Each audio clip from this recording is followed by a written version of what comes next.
The 2012 NCAA tournament final comes down to Kansas and Kentucky, and we'll just go over the basics of this game if you don't already know what they are.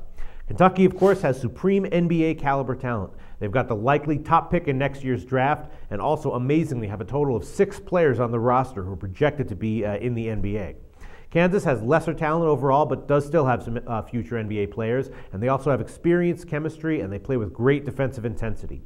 Kentucky is a favorite of 6 or 6.5 points, and that line hasn't moved much since opening, but the total, which is currently between 137 and 138, has moved a bit. It opened a few points higher than that, and it was early sharp action that bet the number down. Both Kansas and Kentucky are only 3-2 against the spread in their tournament games, so neither has gotten to the final by significantly outperforming their expectations.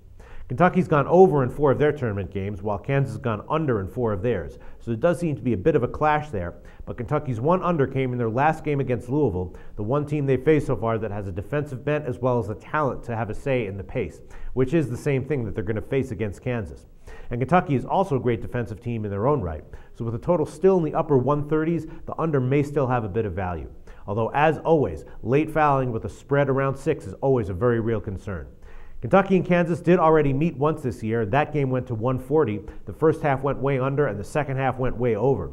So keep that in mind if you're going to be betting a total in this game. As for myself, I'll probably personally bet a little on the first half and full game unders, and if the first half goes way over, I'll probably put a decent-sized bet on the second half under. As far as the matchup is concerned, Kansas will have the size to match up with Kentucky, if not necessarily quite the talent. And Kansas also does have a shot at out-rebounding Kentucky. Louisville got a ton of offensive rebounds against Kentucky, and Kansas may be even more capable of doing that, and if they can, that'll play a huge role in keeping the game close. Kansas should also have the edge at point guard, which could also be a key. Tyshawn Taylor is playing very well, and he should have an easier time offensively against Kentucky's defender than he did against Ohio State's Aaron Craft. So looking at all of that, if Kansas can continue to play great defense, rebound well, and have the edge at the point, they could take the game down to the wire and pull it out. On the other hand, teams with Kentucky's length have given Kansas pretty big trouble this year. Kansas lost to Baylor in the Big 12 tournament, and their star Thomas Robinson struggled.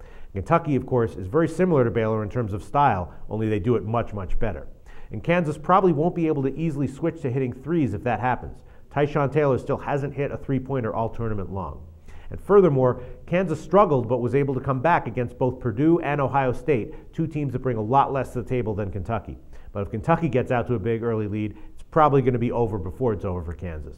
So that's it. That's the basic deal with this game. We'll see how it turns out. It is a rematch of Bill Self against John Calipari from 2008, when Self that year also had a less talented team that pulled off the upset. This year, Calipari is looking for revenge, and based on the opening lines and the betting patterns, the market seems to have priced this one pretty correctly, giving Kentucky about a 75% chance to win it all. For SBR Foreign Videos, I'm Peter Loshak.